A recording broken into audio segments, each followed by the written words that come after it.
Hey there, and welcome back to the Mini Weekend. I'm your host, Jack. Let's get into it, Mini. Drink of the podcast. Ginger lime from Poppi. I have to say, wow, that's a bit of a bite, even for me. Right off the bat, not a huge fan. Doesn't taste terrible, but it's like a tart lime. It's like the aftertaste that's, excuse me if I'm being completely honest, it's kind of turning me off from it. For those that have been avid watchers, Poppi is awesome. Go check them out. For those that don't know what Poppi is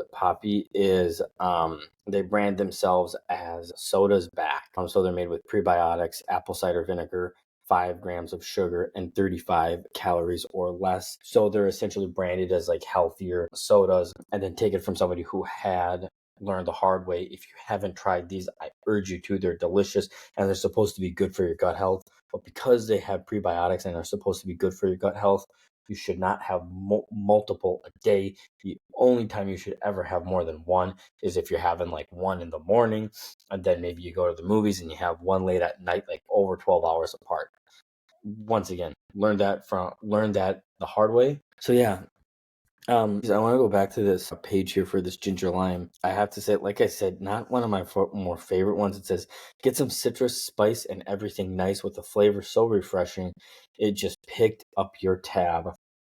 It is refreshing. I'll give them that. The more I drink it, I can't even tell if that tartness at the end is lime or lemon, a little bit of both. A ginger lime.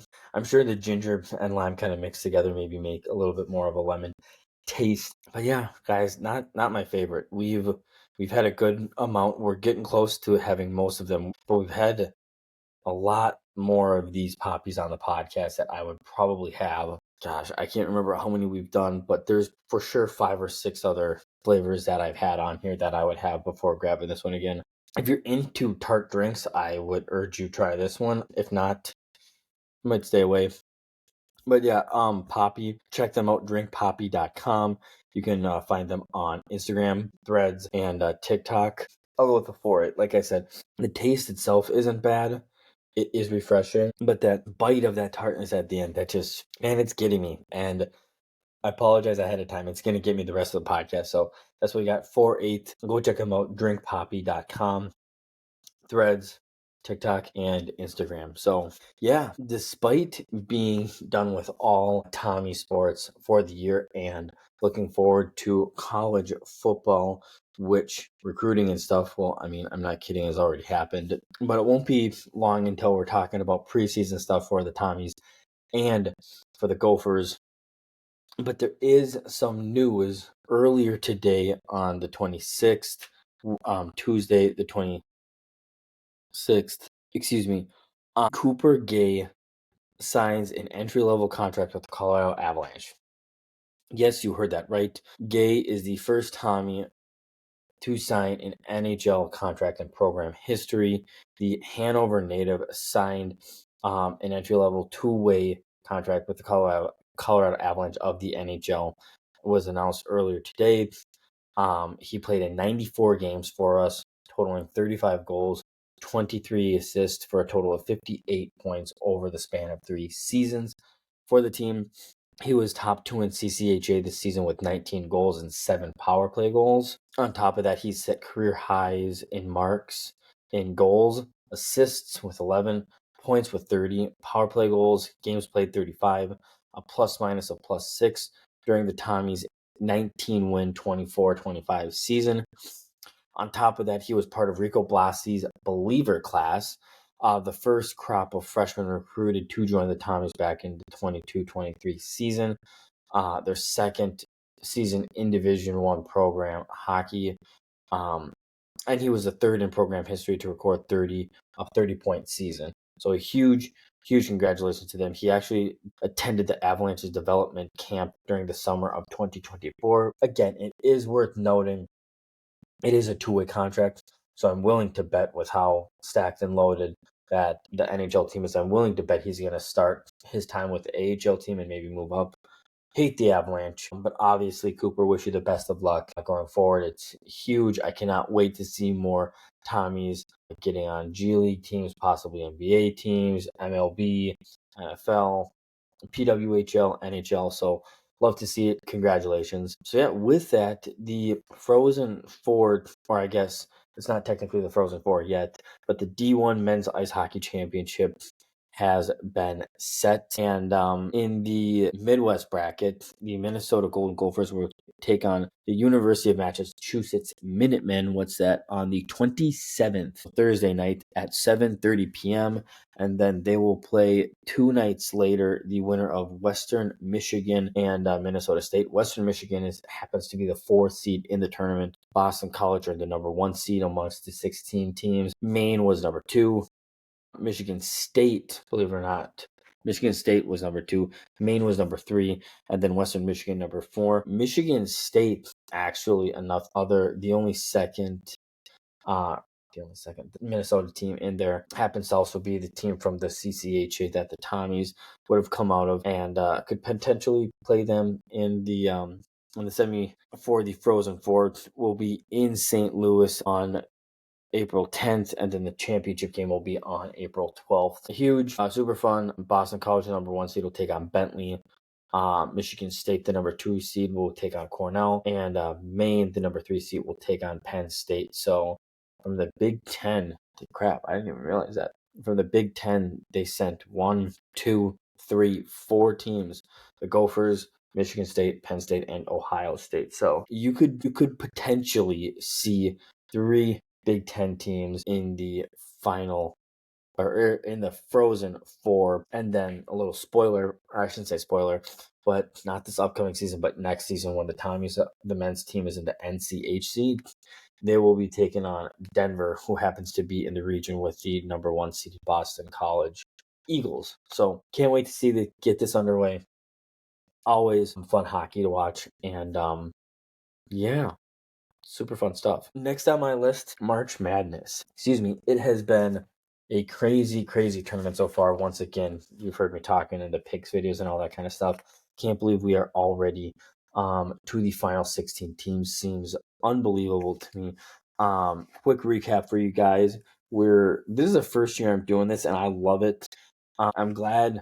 Shout out again, Jimmy Chino, for reaching out, asking me to get more into sports betting. Truth be told, I have a friend close to me that, what was it? A year ago, maybe 2 years ago, brought up the sports betting. It was like, hey, you should get more into that. It's getting big, this and that and the other thing. And I should have listened to him earlier. So we're having fun doing this. And like I said, we're going to get better whether we're doing March Madness picks, whether it's NFL season. We're going to be doing a pretty good job.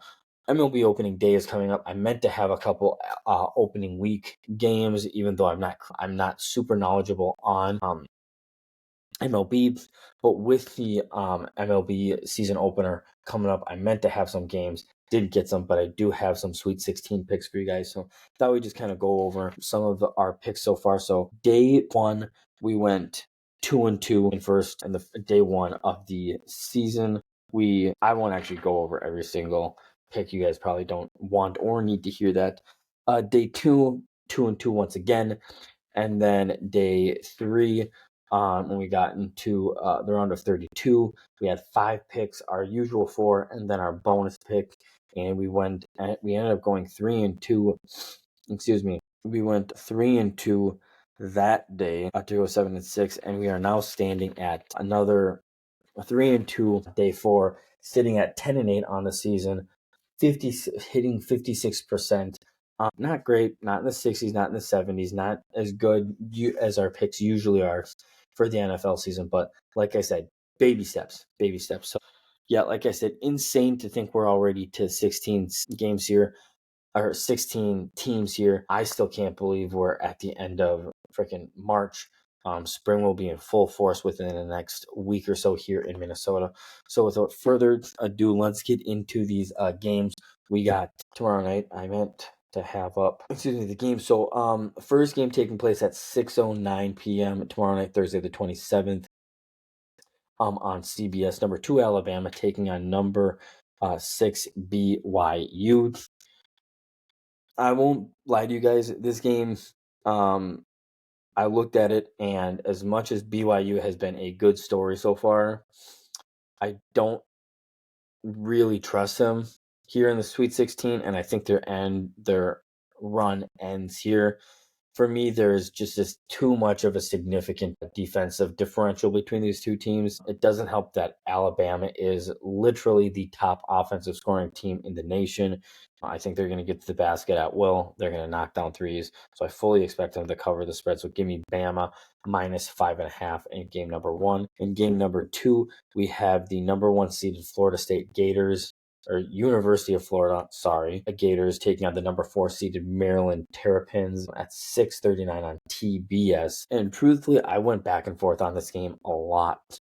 So with that, I simply went to the analytics, and this is what they told me. The shot of the tournament so far has been Derek Queen's buzzer beater over Colorado State to put them in the Sweet 16, which is awesome. However, the last 10 teams to win on an NCAA tournament game on a buzzer beater have gone 2-8 against the spread and straight up in their following game. On top of that, Florida did not cover the spread in their last 2 games, and coming into this game, teams that have failed to cover 2 or more straight games in the Sweet 16 or later in the tournament are 18-6 against the spread. So simply give me Florida plus 6.5 in game number 2. Game number 3, we see the number 1 seeded Duke Blue Devils take on the number 4 seeded Arizona Wildcats.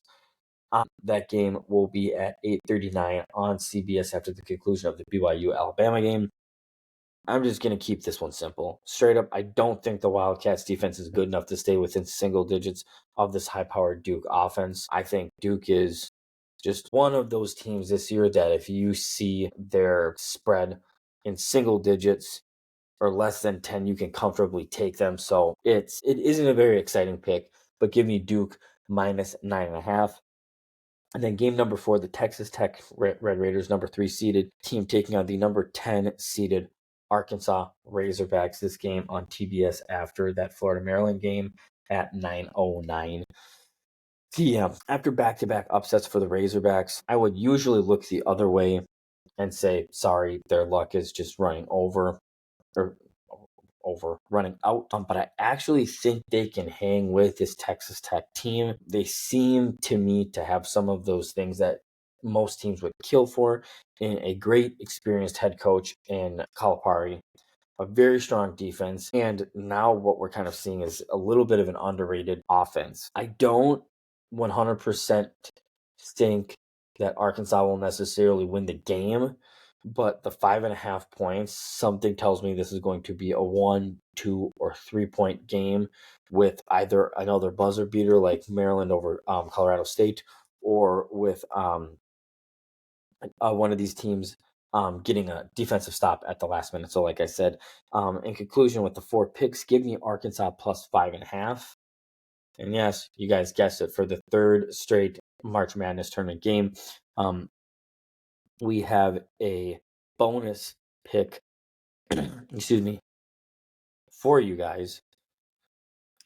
And that is, give me BYU and Alabama over 175.5 points. Yes, you heard that right. Over 100.5 points. Hear me out. I think on any given day, if you look at these two teams, either one of them can put up 90 plus points in any game. Both of these teams are top 10 in offensive efficiency. So not only do you have two lethal offenses going up against each other, I think this is the pace is going to be exciting. It's going to be going back and forth. I think you're going to see so many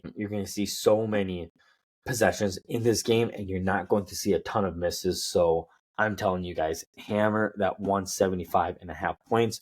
I know what you guys are thinking. Jack, this is literally the highest over-under spread they've made in tournament history. I get it. I could very well see this game clearing 180 points. So give me the over, and let's see us go 5-0 on, what would that be, day 5 of March Madness. Super excited, can't wait. And then we have 4 other games that we will drop picks for tomorrow, with two of the other 2 1 seeds playing, as well as 2 2 seeds hosting a 3 and a 6 teams. Super excited to see things get underway tomorrow night. Like I said, between the Gopher hockey game we talked about, between March Madness, Sweet 16, and I think the Wild actually have a game tomorrow night too. So much to be on. Can't wait. Honestly, can't wait. And then before we go, honestly, I don't always wear UNRL stuff when we're doing stuff not officially sponsored by them. UNRL, if you're listening, I'm open. No, but in all seriousness, don't always wear their stuff. But when I do, I love it. They're a local Minnesota athleisure company, so I love to shout them out whenever I do. So if you guys remember, this is just the Elevation hoodie that I got from the stuff that we got from them. Really, really lightweight and really one of their thinner hoodies. It's not quite as thin or it's not quite as thick as the why can't I think of the name of them, like the jogger hoodies, the ones kind of like the purple and gold Vikings ones, but super comfortable. I mean, this, I don't think they branded this as like part of their golf apparel, but I was actually swinging the club with my kid this afternoon in the backyard, and I was thinking to myself, I'm like, I could very well wear this out on a golf course. So super versatile, super clean, super easy to wear. It is thinner, and one of the things I like about that is you can wear, kind of 2 layers underneath it. You kind of stack it. Really like it. Obviously, like I said, you got the hood to go with it, all that kind of stuff. But yeah, this is the Elevation hoodie, and then the hat I've actually had for quite a while now, and this one is actually their Crossroads snapback. It's been a while since I got it, so I actually had to look it up before we got on here. So yeah, go check them out, UNRL. And yeah, like I said, they got, if you're into athleisure, they have something for every single one of you. Within the last year, they have added so many more things for you ladies, so go check them out. They have something for everybody. And a lot of their golf attire, nicer athleisure stuff, you can kind of dress up and dress down. I mean, I can't remember if they're Concourse pants or Halifax pants that I have, but I have like a dark brown and navy, and I'm not kidding. I wear those with nice sweaters, button downs, quarter zips, all that kind of stuff for work events. And I also wear them bumming around the house in a t-shirt and running errands with the kids. So super versatile. Love it. Honestly, I personally love everything of theirs that I have. But yeah, go check them out and create an account. And they actually have a legacy program where the more money you spend, you get at least $1 or 1 point for every dollar you spend.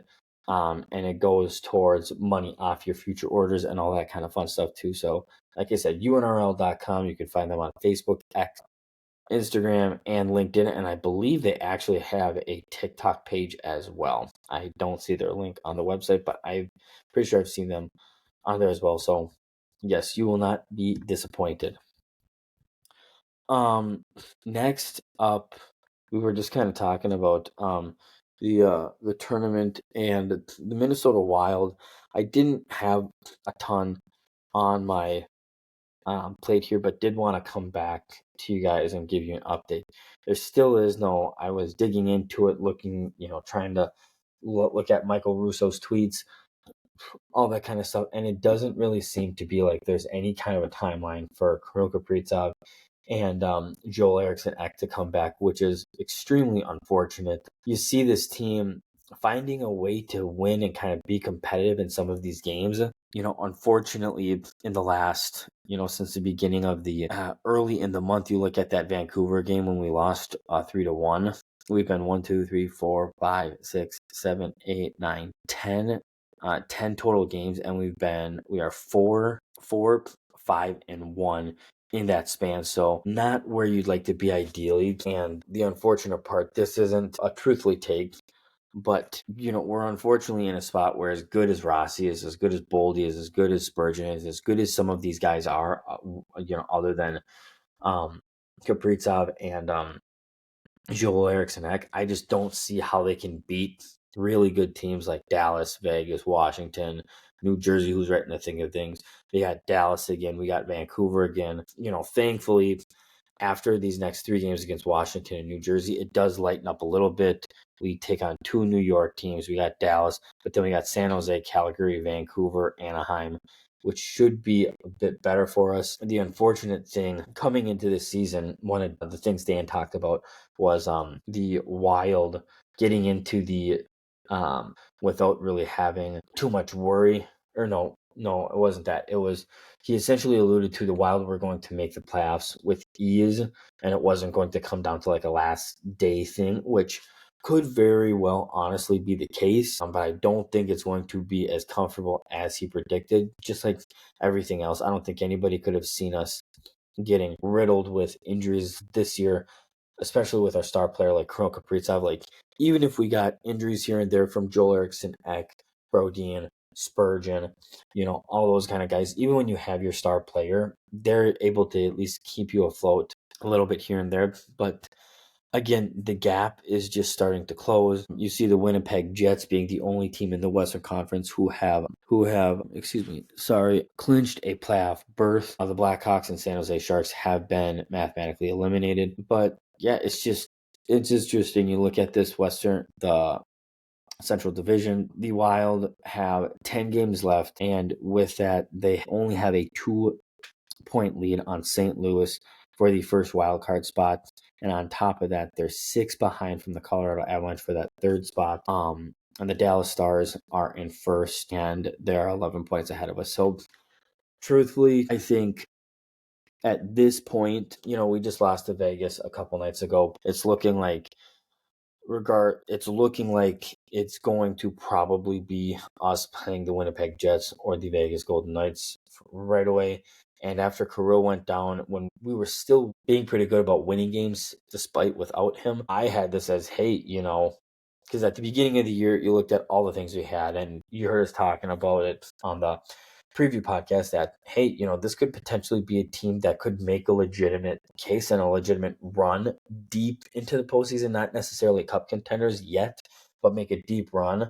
And then Kirill got out and you saw us winning games. You're like, okay, maybe this team will make it into the playoffs and win a series or not.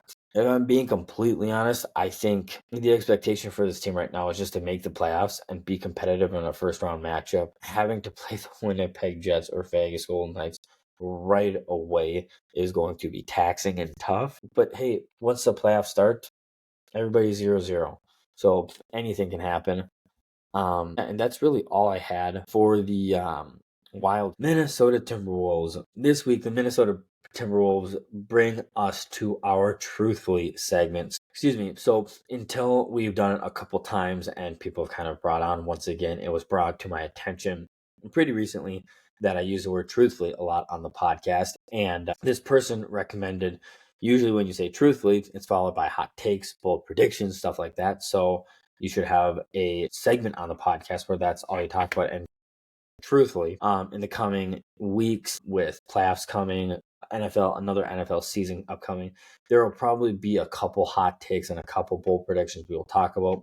But for now, just like last week, I just got one to talk about, and that is with the Minnesota Timberwolves of coming into today, how the playoff seeding was working out. And with how, excuse my language, dog shit we've been recently, we are currently tied with the Clippers for the 7 and 8 seed. So we are currently right now the 8th seed.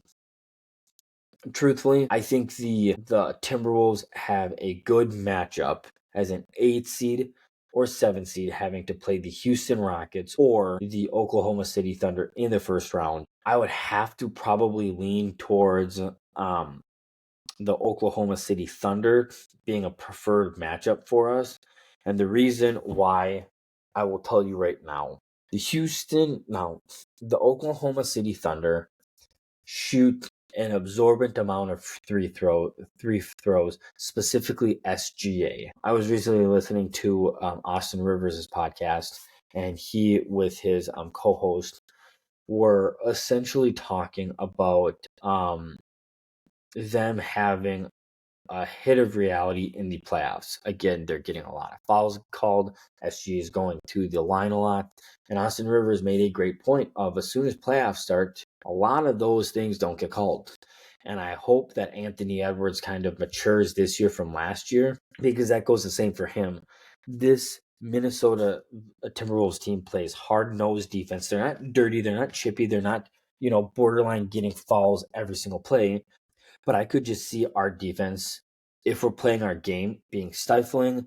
Oklahoma's not getting the fouls that they want. They get cry, whiny, whatever you have, and we move on. It's interesting looking at this though, because right now coming into today, like I said, you got OKC with the 1 spot, who pretty much have it locked with 60 wins and 12 losses. Houston at the 2 spot, Denver at the 3 spot, Memphis at the 4 spot, the Lakers at the 5 spot, and Golden State at the 6 spot, with the Clippers in the 7 seed and us in the 8 seed. And like I said, I wouldn't hate if we lost to the Clippers and then beat either Sacramento or Phoenix, trying to play the Oklahoma City Thunder first. Because like I said, I like that matchup. The only, or before I get into that, the other frustrating part about this team is if you look at these teams ahead of us, the Oklahoma City Thunder, we're done playing against them this season. We're 2-2 against them. Houston Rockets, done playing against them. We're 2-2.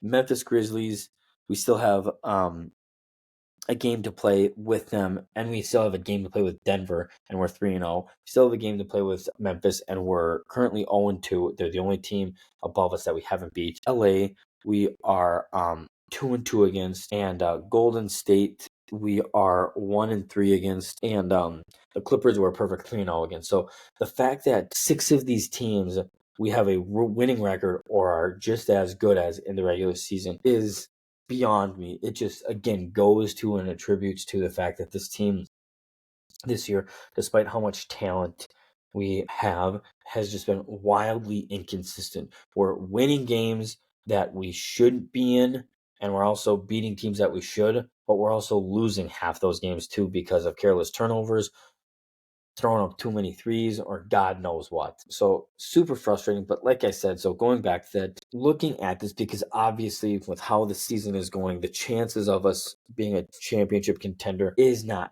good. So the positive about getting the Oklahoma City Thunder in the first round is if we play 5 to 7 games of hard-nosed Minnesota Timberwolves basketball that we're capable of, we could very well beat that team 4-1, 4-2 in a first round series. The only issue with that is, should we win that series, coming into today's standings, we're going to have to play the winner of the Memphis Grizzlies and the Los Angeles Lakers. The Los Angeles Lakers may not seem like that scary of a team, but you have to remember they now have Luka Doncic, who seems to be right now our kryptonite. So I don't love that matchup as it pertains to trying to go deep into the playoffs, not necessarily champion contending, but for us to go back to the Western Conference Finals and say, hey, even in a depleted year, we were able to do this. Let's regroup, get stuff together, and try to make a title run next year. But if we were wanting to make I think an easier route could potentially be getting that 7 seed, playing Houston. The only reason I'm a little more hesitant against Houston, other than OKC, they're both very young teams, but they have Dylan Brooks, and they play very tough-nosed, hard-nosed defense too, and that can sometimes, this year has proven to be an Achilles heel of ours a little bit. We don't really know how to, it can frustrate us and lead us down a road that we just shouldn't be down, but I like that series more for getting to the Western Conference Finals, because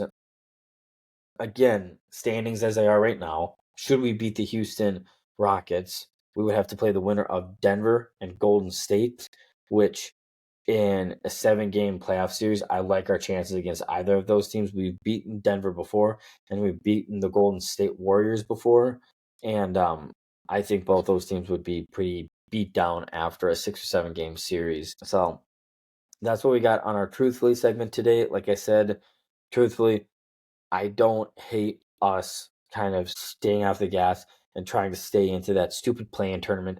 I still think that needs to get, truthfully, I still think that needs to get abolished. Just top 8 teams make it. Just stop fucking around with the stupid play-in tournament shit. Because even though Phoenix has kind of turned it around and won a couple games here, those guys don't actually want to win it. Kevin Durant's already said he wants out, and he doesn't want to have to win more games with Phoenix so that he has to think about, oh, should I stay here? So, no, in Sacramento, no thanks. So that's what we got for this week on our Truthfully segment. And yeah, I believe the only other thing I had on my list to talk about were JJ McCarthy's comments as the Minnesota Vikings has not told him he is quarterback number one yet, or whatever.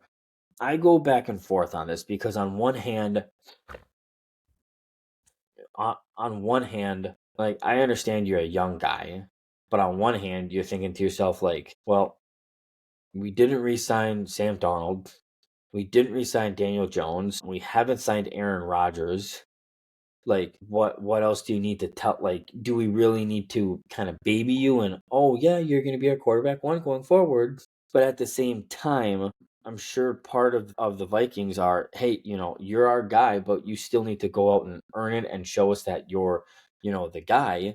And if that did and if that didn't alarm you, then this will. So there was an article that was written earlier today as well. And it says this: naming JJ McCarthy, Minnesota Vikings starting quarterbacks, is the outcome we want and the outcome we're heading towards.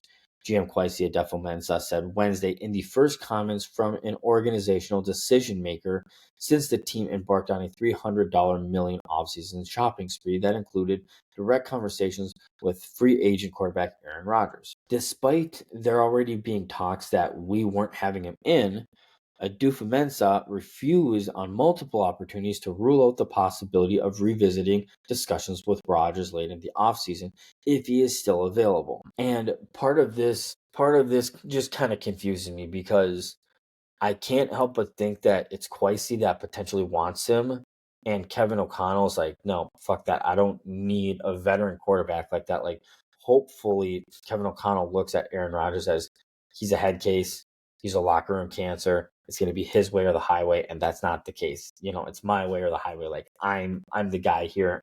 JJ's my guy. For those that are wondering, again, the last couple of weeks we've been talking about getting a veteran presence in the locker room. That doesn't mean it needs to be Aaron Rodgers, because a lot of people listening to this may be thinking, well, the Pittsburgh Steelers signed somebody, and then Russell Wilson signed with the Giants. So it's starting to look like if Aaron Rodgers wants to play somewhere, he might need to be a backup, or there's a chance to bring him in here. And I'm not for it. He also had this to say earlier today, too. He said, Kwesi Adefo-Mensah said, for me to sit here and say that anything's 100% forever, that's just not the job. We're representing we're responding to scenarios and different information as it comes. So obviously things can change, but right now we're really happy with our quarterback room, and we're going to look to upgrade it in different ways. So, it doesn't sound like we necessarily want or need him. Kwesi is more or less keeping his options open. I got a text from my brother, from a couple of friends about this earlier today, and truthfully, my buddy said it the best. He said, I don't like Kwesi. I don't like what he said, but I 100% agree that Kwesi has been our guy and has been proving our roster and this organization more and more each year he's been here. So and I feel for him. I feel for us all as Vikings fans. It's frustrating to hear that the Vikings aren't just like, hey, just be honest with, because again, on the other hand, he is a young guy. So maybe he just needs to hear, hey, you're our guy here. We're not moving forward with these guys. You're our guy. We're going to try to get a veteran in here, not necessarily for you to play under, but for you to learn under and be mentored by, and maybe an even younger or similarly young backup quarterback kind of a situation. But back onto my point, it's like you can't just sit here and dilly-dally. Like, if you're Kwesi, if you're serious about bringing Rodgers in, you need to go to JJ. There's a reason we drafted this kid with the 10th overall pick. We've talked about about it. So if this is somebody that you're taking seriously, which you should, just go to him and either tell him, hey, we're still thinking about Rodgers. We're not sure yet. Give us a month, or shut that shit down and just be honest with the kid. So truthfully, I'm on both sides of it. I'm on JJ's side, but I'm also on Kwesi's side, because unless he brings Rodgers in, I do trust this guy. But yeah, it is what it is. again, it's one of those things the media is trying to run with and create this huge narrative about. Probably isn't as big of a deal as people make it out to be or are making it seem to be. But that's what we do here. We report on that stuff for you guys so you don't have to read more into it, because for a lot of people, reading's boring.